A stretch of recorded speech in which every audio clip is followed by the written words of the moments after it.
ఇంతకీ నన్ను అర్జెంటుగా రమ్మన్నారు డిమార్ట్కి వెళ్ళాలని. ఏం తీసుకోవడానికి వచ్చారు?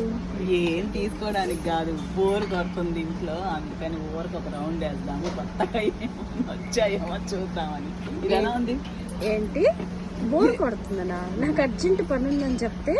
అర్జెంట్ పని ఇప్పుడు ఉండేదే, బోర్ వచ్చినప్పుడే మనం బయటికి వెళ్ళాలి, అర్జెంట్ పని ఎప్పుడైనా వెళ్ళొచ్చు. సరే, ఇది ఎలా ఉంది? ఎలా ఉంది? బాగుంది. కొనేదంటే పర్టికులర్ గా కొనేదంటే ఏం లేదు, రాలేదన్నమాట. ఏం కొనేదానికి ఏం లేదు, ఊరికే చూద్దాం, టైం పాస్ కి. Time pass. మరి ఇవేంటి అంటే టైం పాస్ వస్తేనే ఇన్ని అయిపోయినాయా? 1 అలా చూపించకూడదు. 3 4 5 6 7 8 9 10.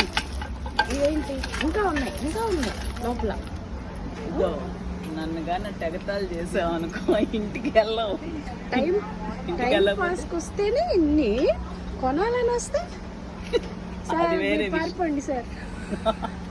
అందుకే కదా సార్తో కాకుండా నిన్ను రమ్మనింది అర్జెంటుగా. ఇవన్నీ ఎప్పటి నుంచో అనుకుంటున్నా, ఇవేదో కొత్తగా వచ్చాయనిపించింది, ఇదేదో బాగుంది, ఇది కావాలి, బట్టలు అప్లై చేసుకోవడానికి ఎప్పటి నుంచో చాక్తో అప్లై చేస్తూ ఉంటాను, అలా అన్నమాట. అది ఇది ఎలా ఉంది చెప్పు? బాగుంది. తీసుకున్నాం. Oil dispenser 149 only. చాలా బాగుంది ఇది, సూపర్. అది చూస్తా వచ్చాం కాబట్టి కదా ఇది కనిపించింది, అందుకని అప్పుడప్పుడు పని లేకున్నా కానీ రావాలన్నమాట. అది సంగతి. బాయ్.